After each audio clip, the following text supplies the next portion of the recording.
everyone, and welcome to today's video. And yes, I'm finally back. So I'm just going to fill you guys in on why I have taken such a long absence from YouTube. And firstly, I'd like to apologise to you all for that, for the prolonged absence. But I have had a lot going on offline. I've had some family members with some pretty serious health issues going on, and I've had to run them to appointments. There's been several hospital visits. One family member we're still waiting on test results for. The other, we pretty much know what's going on with them, and to respect their privacy, I'm not going to say any more on that, but it's quite serious. So that's why, one of the reasons why I haven't been on YouTube for a while. I also needed a much needed break from doing true crime videos because that was starting to mess with me a little bit. I'm very sensitive, and when I first started doing these videos, I thought, yeah, I'm interested in true crime. I have studied criminal profiling when I was younger, and I always found it very interesting. But when you're constantly looking into these cases, you go down rabbit holes, and a lot of the information that I did feature on the channel was very censored, particularly for YouTube. There's a lot of things that you're not allowed to say. There's a lot of things you're not allowed to show, but we see it all when we're researching the cases. And it was actually starting to give me nightmares. I wasn't really feeling it anymore with the true crime. So I'm not saying I'm not going to go back to true crime in the future, but I'm going to be taking a long break from that. And I did want to start having a little bit more fun with the channel, so that's why the rebranding of the name, you've probably all noticed, is now Andrea.M.Mysteries. And we're going to be delving into more sort of still creepy but fun aspects of, I guess you'd call the netherworld or the in-between, whatever you want to call it, where people run into things that are not necessarily of this world. Some think they're interdimensional travelers, some think that they're aliens. They could even just be breeds of animals that people believe are extinct, and because we can't explain what they are, we think they're a cryptid, whatever. So I'm going to be delving more into that, mysteries and things like that, and ghost stories, and just things we can have a little bit of fun with. And I'll be thinking about whether I want to go back into true crime or not. So thank you all who have stuck with me and have stuck with the channel while I've been away. As I said, I wasn't sure if I was going to come back, and I didn't want to talk about this, but I'm going to anyway because it's a big problem with a lot of us, especially people that cover certain current events, and I'm not going to name what that is either, but you can probably all guess. And on YouTube we get quite a bit of trolling going on, and even though I've been absent, I have had trolling going on as well, and that's just such a negative thing. That was also something I just didn't want to deal with for a while. So, but we all get it, and it's either you rise up and you keep going or you quit, and I didn't want to quit forever. I just needed a break. So if you come to my channel and I'm not for you, or my content isn't for you, just please remove yourself to another channel, to somebody who suits you better. I won't be acknowledging or replying to any troll comments because I think it's just a waste of time, and obviously, you know, these people are probably unhappy, whatever, and they like to pick on other people, which is something I don't do. If I don't like something, I just don't watch it. So maybe just become a bit more classy and stop trolling YouTubers and just click off the video. I'm also not that stuck on how many subscribers I've got now, so I really appreciate everybody who has subscribed, and it means the world to me. But if I'm not for you and you want to unsubscribe, that's fine too. You know, we all interpret things differently, and I realize that I'm not for everybody. So if you're not into me or my channel, just go find somebody who is. Simple as that. I also had a very upsetting experience with my cat, who's also like my baby. He's getting older, and he got really sick towards the end of last year. We almost lost him twice.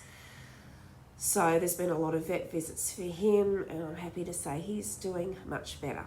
So everything's good with Mr. Louie, but he won't be appearing on the videos anymore because, as you guys can probably also see, I'm in my podcast studio.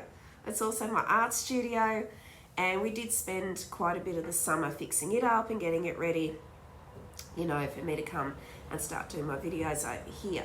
So that was kind of why I decided to come back to. I thought, oh my God, I've waited nearly 2 years to have this studio finished, and it was with the idea of becoming the podcast studio / art studio / clown cottage, as you can see. Those of you who have been with me for a while will know Charlie. He's my haunted clown. He has a friend, and this is little Ben. They're both very benevolent spirits, and I used to have Charlie sitting on my lap sometimes when I do the videos, and he was starting to freak people out. So I retired him for a little while, and he is here now with his little friend Ben. They do move sometimes, and yeah, they kind of make little noises. Like sometimes you'll notice Ben's foot moves a little bit, or Charlie's in a different spot. But they're nice haunted clowns, and up the top there you'll see I've got a couple more clowns. Not haunted, my grandma made me those. So anyway, it's really nice to be back with you all again, and to all of my new subscribers that have come on board and sent me nice messages in the interim, thank you guys all so much, and welcome to the channel. It's nice to finally meet you, and for all my tried and trues who have stayed with me and stuck by me and waited so patiently for me to come back, thank you from the bottom of my heart. It means a lot. So I think I've touched on everything. The other thing that's keeping me really busy is my work at my friend's gallery. I work for two of my best friends, Pam and Kane Van Chaos, in their gallery there in South Grafton, House Van Chaos, and I work there 3 days a week, and it's a pretty full-on job. You know, you've got to be there all day and talk to people and sell things, and it's actually really, really fun. It's probably the best job that I've ever had. And we've also been traveling around a little bit and filming with the Original Sound Lounge. We now have 2 open mics going. One is fortnightly, one is monthly, and I film for most of those. I'm also appearing in those as I'm starting to do a little bit of music myself now. So it's taken up a lot of my time. And we've recently had a bit of a change up with House Van Chaos, and my days that I work are actually over the weekends, so I've got a little bit more time during the week that I can come back and start making videos again. So I think that's everything covered. As I say, I'm sorry that I was away for so long, but I really did need the break. So hopefully I'm going to try and stick to making videos once a week, and just with content we can have a bit of fun with. This is for entertainment purposes, and in the area I live in, I'm pretty limited to what information I can get. So I do get a lot of it off the internet. I do list all of my sources, and this is purely for entertainment value. I'm just relaying things that I find interesting that you guys might find interesting. So please don't come for me and be like, oh, you got that off the internet. No. That's where we get a lot of our information from. And a lot of it's limited, so we can only relay what we can find. So please just understand that we are doing our best as presenters on YouTube. We're not professionals, we're just here because we're interested in things and would like to share. So just on the Original Sound Lounge, if you guys are interested in a bit of grassroots Aussie music and just, you know, really fun times, please go and check out that second channel at the Original Sound Lounge, and you'll be able to see my friend Pam Van Chaos, or Pam Hatter as she's more known, doing her thing with locals, including me and a few others, and a few even internationally known people that come and do play for us, and it's all really exciting and fun. So if you want to go check that out, I will leave a link in the description box below. Okay, so I think that's now everything caught up. So let's hop into today's video. Let's have some fun. Oh, you might want to grab a drink and a snack, because we're covering Appalachia today, and we are covering 2 scary legends, because this has taken up a bit of time getting you guys all up to speed. So I'm just going to cover 2 today, and I am going international with the videos now, covering weird things from around the world, because yeah, Australia's got a few, but you do kind of keep running into the same myths and legends when you're trying to find something new. And there's so much going on in the world, I just thought, let's just change it into a mysteries channel and let's just cover everywhere. So let's get into today's video. So as I said, we are going global with this now. So just a thought also, if you have any hometown legends from your hometown, no matter where you are in the world, or scary stories your grandparents told you, or something your parents saw, or something you've seen that's just weird and you'd like to share the story with us, please let me know in the comment section below if there's a legend that you know about that I can look up and feature here on the channel, or if you've got a story you'd like to share with me. Let me know in the comments section below. I will drop a link to an email address you can send your stories to if you'd like them read out here on the channel. And I'll always give proper credit to the original authors and always seek permission to feature them here on the channel. So let's get into today's stories. I did sort of just realise now that I didn't get any information on Appalachia, so I'm probably going to go and just do a voiceover for that, so that'll cut to that, and then we'll get into the legends for today, because some people might not know where Appalachia is, and I always like to say a little bit about the location we're going to, so we'll pop that in and then we'll get into today's stories. So for those of you not familiar with Appalachia, Appalachia is a geographic region in the eastern United States, primarily within the Appalachian Mountains. It stretches from southern New York to northern Mississippi, encompassing parts of 13 states: Alabama, Georgia, Kentucky, Maryland, Mississippi, New York, North Carolina, Ohio, Pennsylvania, South Carolina, Tennessee, Virginia, and all of West Virginia. So Appalachia is also known to have a lot of legends and cryptids and spooky things surrounding it. So that's kind of what's made it famous. And also there are usually 3 rules of Appalachia, and I've heard people speak about this in YouTube videos before that actually live there, and they've had stories to back it up. Never be in the woods from dusk till dawn. Never leave the marked trail. It's marked for a reason. If you hear voices close to you, they're far away. But if the voices are far away, they're closer. And there are other rules as well that were part of this 3, but there's more than 3, I've just realised. So do not whistle or sing in the woods, and never look too hard into the trees. And I remember watching a video of a girl who lives in Appalachia, and she will tell you, if you look too hard into the trees, something might be looking back at you.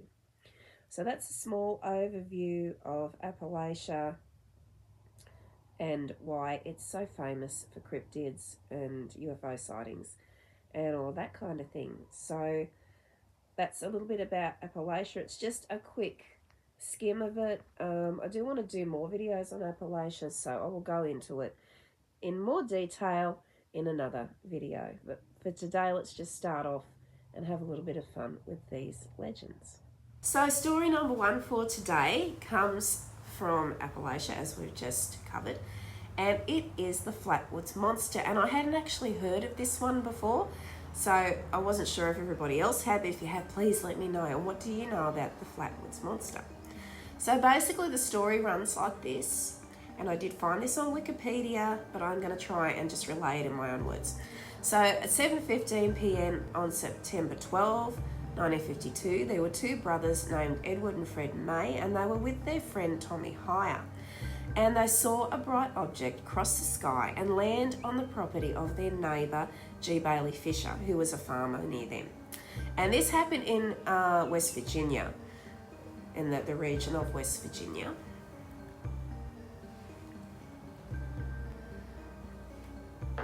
As I probably already covered, but anyway, it was in West Virginia. So the boys then went to the home of a lady named Kathleen May, where they told their story. So May, accompanied by the 3 boys and local children Neil Nunley and Ronnie Shaver, and a West Virginia National Guardsman named Eugene Lemon, all went to the Fisher farm in an effort to locate whatever it was that Edward and Fred had claimed to see. The group reached the top of a hill where Nunley said they saw a pulsing red light. Lemon said that he then aimed a flashlight in the direction and momentarily saw a man-like figure with a round red face, and the face was surrounded by a pointed hood-like shape.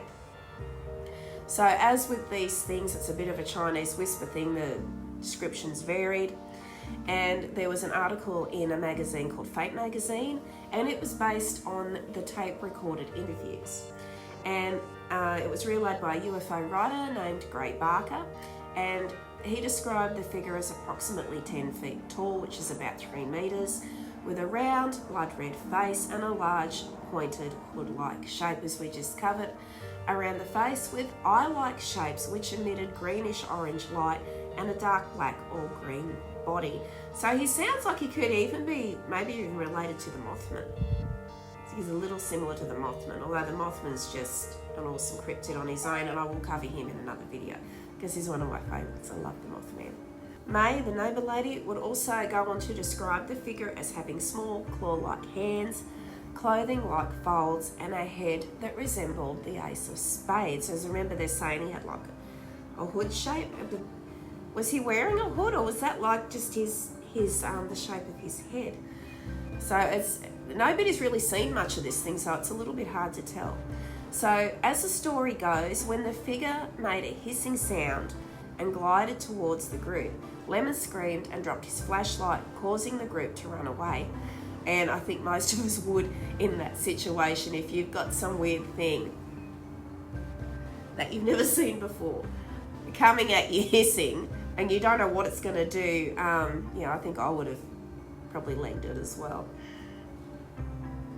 So the group also said that they smelled a pungent mist, and sometimes later they were becoming nauseated. The local sheriff and deputy had been investigating reports of a crashed aircraft in the area. So they go back, they search the site of the reported monster, but they were going to say that they neither saw, heard or smelled anything.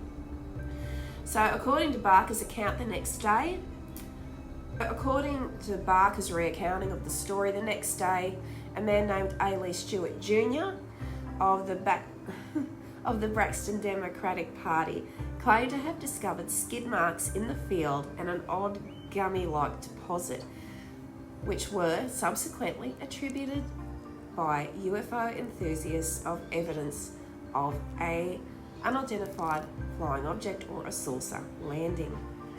So according to former news editor Holt Byrne, newspaper stories were carried throughout the country, radio broadcasts were carried on a large network, many large networks, and hundreds of phone calls were received from all parts of the country relating to the Flatwoods monster, or as it's also known as the Braxie, because it was in the area of Braxton where the reported sightings were.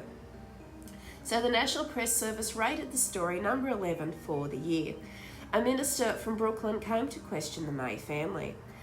A Pittsburgh paper sent a special reporter, an UFO, and 14 writers like Gray Barker and Ivan T. Sanderson to investigate.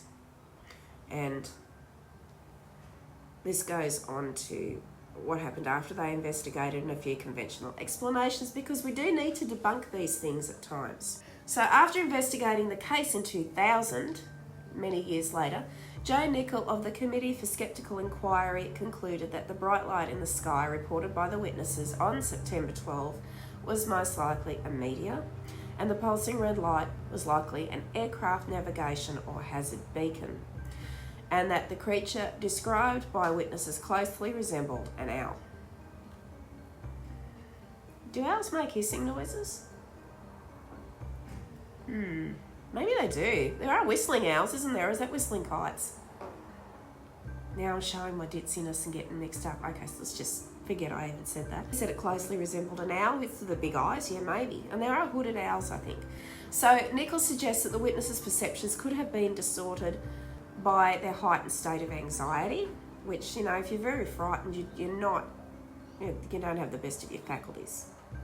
I've been quite frightened a few times, so I know that's a real thing. Nichols' conclusions are shared by a number of investigators, including those in the Air Force. The night of the September 12 sighting, a meteor had indeed been observed across 3 states: Maryland, Pennsylvania, and West Virginia. According to Nickel, 3 flashing red aircraft beacons were also visible from the area of the sightings, which could account for the descriptions of a pulsating red light and red tint on the face of the alleged monster. Nickel concluded the shape, movement, and the sounds reported by the witnesses were also consistent with the silhouette, flight pattern, and call of a startled barn owl perched on a tree limb, leading researchers to conclude that foliage beneath the owl may have created the illusions of the lower proportions of the creature. And this had actually been described as being a pleated green skirt. So maybe this dude was like from Scotland or something and he was just going to visit for the night. Who knows? Because and they are interdimensional. He could have been wearing a kilt. I kind of like the idea of a monster in a kilt. Researchers also concluded that witnesses' inability to agree on whether the creature had arms or not, combined with Moe's report of it having small claw-like hands which extended in front of it, also matched the description of a barn owl with its talons gripping on a tree branch. So if you think if it's kind of, like this, yeah, that could look like a monster. According to another skeptic, Ryan Hort, even though local boy Max Lockhart admitted he had driven around to the site hoping to see something in his new Chevy truck, paranormal investigators concluded that the track's oily residue and bits of rubbery substance must have been left by the creature and not the truck. Hort explains nausea reported by some of the witnesses is a symptom consistent with hysteria and overexertion, which is also plausible. Investigators are now suggesting the light was a meteor and the creature was a barn owl, perched in a tree with shadows making it appear to be large and humanoid. So if anybody has actually seen anything like this and can say, no, it is actually a monster, I would love to hear it. But the Braxy, or the Flatwoods monster, is not without a lasting legacy, which is really nice to know. Because if it is something, I think every town needs a nice monster. I like monsters, I can't help myself. They're just so interesting. So I think it's cool when a town has a monster like the Flatwoods monster or the Braxy or the Mothman for Point Pleasant, things like that. Loch Ness, which I really want to cover in detail one day because my dad, as I've said before, was from Scotland and he actually had a story about his dad supposedly witnessing the Loch Ness monster. Although a lot of dad's stories need to be taken with a grain of salt, but yeah, I'd love to look into Loch Ness a little bit more because that's always been something that's piqued my interest and everybody's interest, I think, around the world for a long time. So the Braxy, or the Flatwoods monster, has its own lasting legacy in Flatwood. So the officials in Flatwoods erected a welcome sign which designated the town home of the green monster. I guess because they sort of thought he was greenish in colour or whatever, or maybe his kilt was green, who knows. The town also commemorates the legend in its annual Flatwoods Day Festival. Located in the town of Sutton, the Braxton County seat, is the Flatwoods Monster Museum, which is dedicated to the legend of the Braxton County Monster, or the Flatwoods Monster. The Braxton County Convention and Visitors Bureau also built a series of 5 tall chairs in the shape of the monster to serve as landmarks and visitor attractions. And that would be so fun to get photos there. So if any of you all have got photos there, please feel free to send them to me and we'll share them on a follow-up video. The Bureau rewards visitors who photograph all 5 chairs with free Braxy stickers. That's pretty cool because kids love stickers. I still love stickers. The Legends of the Flatwood Monster has also inspired media beyond West Virginia. The video games Fallout 76 and Everybody's Golf 4 also contain references to the legendary beast. In television, the second episode of the 2019 History Channel series Project Blue Book, which I want to curl up and have a little watch of later because it is starting to get cold in here in Australia now and it's good TV watching weather. The Flatwoods Monster is based on the Flatwoods incident. So that'd be something really interesting to go watch as well if we can find it. So story number 2 is a little bit shorter, and this one I hadn't come across before. I was searching for more obscure Appalachian legends, and I came across this one that actually had the same name as my hometown over here in Australia, and I thought that was really cool. And our second legend for today's video is Grafton Monster. And now I'm disappointed that my Grafton doesn't really have its own monster. Back in the 70s, however, like I've mentioned this before, and I've had it on the channel, our Jacaranda Festival. Well, when I was a little kid back in the 70s, yes, I am that old, shut up. We had kind of like our own monster for the Jacaranda Festival, and it was run by an amazing family that had a store in town for a long time. Then they're no longer here. McKelly's and the local radio station got involved, and we had the Jackosaurus aurorus, and it was like a big purple pterodactyl that was supposed to come out of one of the nearby lakes, and it was only going to come out on that Jacaranda in particular, and they had like this big purple egg, and it hatched on the main festival day, and it was really cool. So I guess we sort of had one with the Jackosaurus, but I would really love to see the town bring that back, because that was really cool and it was really fun. Anyway, back to this Grafton Monster, and this Grafton Monster is actually from a town in West Virginia called Grafton. No, not Grafton. So, the Grafton Monster is a creature from the folklore of West Virginia, USA, as we just said. According to the legend, the Grafton Monster is a large bipedal creature, which means walks on 2 legs, that roams the forests and hills near the town of Grafton. Now, I really want a Grafton Monster. Oh, we do have yowies. We do have yowies. They might be our monsters. So the creature is said to be between 7 and 10 feet tall, which is about 2.1 to 3 meters tall, with a muscular build and a slick body similar to a seal. It makes a whistling sound, and some suspect that it also could be a spaceship. It's very similar. Has anybody actually heard the sound of a spaceship? That's a question. What does a spaceship sound like? Hey, if any of you all have heard a spaceship, please let me know. I'd love to know. Have you heard it? Have you heard weird whistling sounds? Are you from Grafton in West Virginia? Do you know about this? Let me know, because I'd love to hear the stories. So depending on who you listen to, it might not even have a head. It could be a headless creature, or maybe it's kind of like the Mothman and it's like this. Who knows? The legend of the Grafton Monster began in the 1960s when several sightings of the creature were reported in the area. While some believe that the monster is a misidentified bear or some other animal, others believe that it is a true cryptid, which is described as a previously undiscovered species or creature. So its legend continues to be passed down through West Virginian folklore, and many people in the region still believe the creature is lurking in the forests and hills around Grafton. That's got me thinking, if they're meant to be interdimensional travellers, he could come to Grafton over here. He can come over. The witness to this supposed monster, a man named Cockrell, made a report about it, and it sparked a frenzy, and word of the sightings quickly spread. Local teenagers began forming search parties. People poured into the small town to track down Cockrell's mysterious monster. Numerous supposed sightings occurred, but none could be confirmed.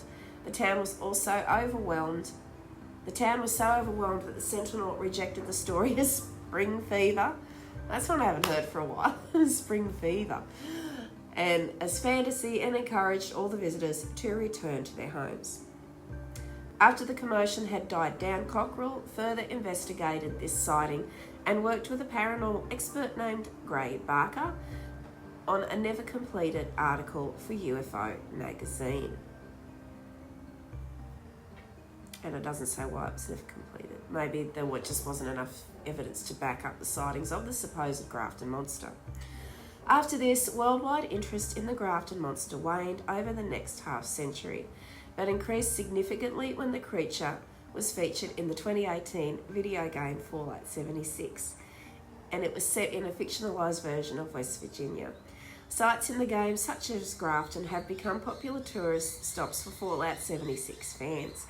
In June of 2024, the city hosted the very first Grafton Monster Festival. That would be fun to go to. If I ever get to travel, I'm going to have to go to that. Today, Cockerell's sighting is considered the most credible encounter with the Grafton Monster. And that's going to do it for today's video. I couldn't find any more on this particular monster, but if any of you have seen it or have heard of it or have actually been there for the festival or for the hunt for the monster, please let me know. I'd love to know your stories. So, do any of you come from Appalachia, and have you heard of these stories? And do you have any cryptid sightings of your own? As I said before, please let me know. Feel free to share in the comment section. I would love to know more. So thanks for joining me today, and I'll see you all in my next video. Bye for now.